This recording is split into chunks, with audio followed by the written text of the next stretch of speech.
Hello citizens, how is it going? It's Manchester City against Newcastle in the Premier League tomorrow. Before we get started, make sure to hit the like button and the subscribe button. Now let's jump in. So the big question, and we're not going to jump around it, we're not going to try and avoid it, is how are the players going to react after the defeat to Real Madrid the other night? Of course, we got beat by Real Madrid 3-1. It was 6-5 on aggregate, I think it was in the end. And it was tough to take, wasn't it? We kept Real Madrid at bay for 90 minutes in that second leg. We didn't let them have a single shot on target. And then in the 90th minute, it just went downhill for us. It just snowballed. And of course, it can happen in football. You know, and we've been on the other side of it where we've scored goals in injury time to win matches. So, you know, when it happens against us, you just have to accept it and move on. But how are the players going to react? In Pep's press conference, Pep said he's hungry for success. In fact, he said he's starving for success. So he wants to go again.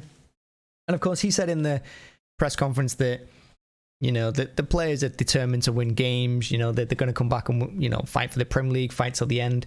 And of course, you expect them to say that. You expect them to do that as well. But you have to ask yourself again, it goes back to it, what did that take out of them, both mentally and physically? You look at that starting lineup against Real Madrid, and 5 of those players that started that match played 120 minutes. That's a lot of football to play. And when you think about how that extra time went and we didn't create a single chance in that second half of it, you know, you have to ask yourself a few questions like, are the players up for the fight? Yeah, I think they are. You know, I think they'll come back hard against Newcastle, of course. I think the key in this match is, can we get a hold of it early on? Can we take an early lead? You know, we're talking like opening 10 minutes, maybe opening 5, and see where it goes from there, you know, because the longer the game goes on, the legs get tired mentally again. You're questioning yourself after Real Madrid. You don't want any of that. You know, as fans, we don't want that. We don't want a bit of uncertainty in the crowd in second half. So we have to take this game by the horns, and we have to go at it. And we have to get a couple of early goals, put the crowd at ease, put the players at ease, you know, and just get back into our rhythm, get back into our form. That's what I want to see from this game. But of course, Newcastle are not going to go down easy, are they? They're going to fight for it. You know, they've had some decent results lately, Newcastle. And of course, since Howe came in and they got bought and they got the players, you know, they've got out of their relegation battle and, you know, they're moving up the table. And next season, they're going to likely go a little bit better as well. I'm going to spend more money in the transfer window. So for them, this is a chance for their players to, I don't know, to audition for their role, I suppose, audition for their part next season.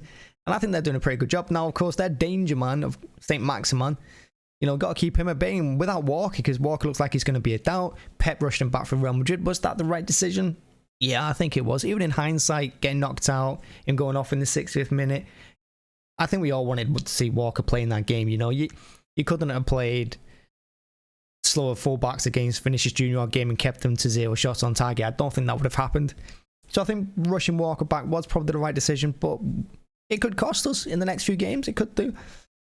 I'm not saying it will, because we've got good defenders out there. And like I said before Real Madrid, I'm not going to start saying, you know, anything different now. Before Real Madrid, I was saying how the players have all come together, they're all fighting, and everyone that comes in is stepping up, and we're not carrying any passengers. And I think that was the same in Real Madrid. Like I said, we just got beat in 5 minutes of madness. That's what we got beat by. And to be honest with you, I think we got beat in the first leg rather than the second. I think the first leg was where we lost the game, well, lost the tie. You know, not defending well enough, and we got to do better than that. Now, with Walker out, what does that mean? Well, Stones is likely to come back in. He travelled with us to Real Madrid, but he didn't play because he wasn't ready. So hopefully he comes back in if Walker's out. And I'd like to see Stones at right back. I think Stones has done a good job at right back this season. I know he's not the quickest, but he's more height for us. And I think he's a solid defender. But would he play Laporte and Diaz after playing them 120 minutes over the in midweek? We don't know, to be honest with you. You know, maybe he'll play Ake over Zinchenko. I expect Ake to play on the left, Laporte and Diaz in the middle, and Stones on the right. Cancelo might play on the left, Stones on the right. I think that's what he's going to go with. Now, someone made a comment in the video, in the post-match reaction to the Real Madrid game the other day, that Pep has this thing where he doesn't play the best 11. He likes to swap things around. I'd agree, he sometimes does that. And of course, this isn't the time to do it now. We've got nothing else to play for. This is the only competition win. We've only got a few games left. We have to win every single one. It's not a time for swapping around. It's not a time for tired legs. It's not a time for tired minds. You know, everyone's going to have to step up and everyone's going to have to dig in deep. And I think if we get through this Newcastle game, you know, we've got big games as well. We've got West Ham away. That's going to be a tough game. Then we've got Aston Villa at home, last game of the season.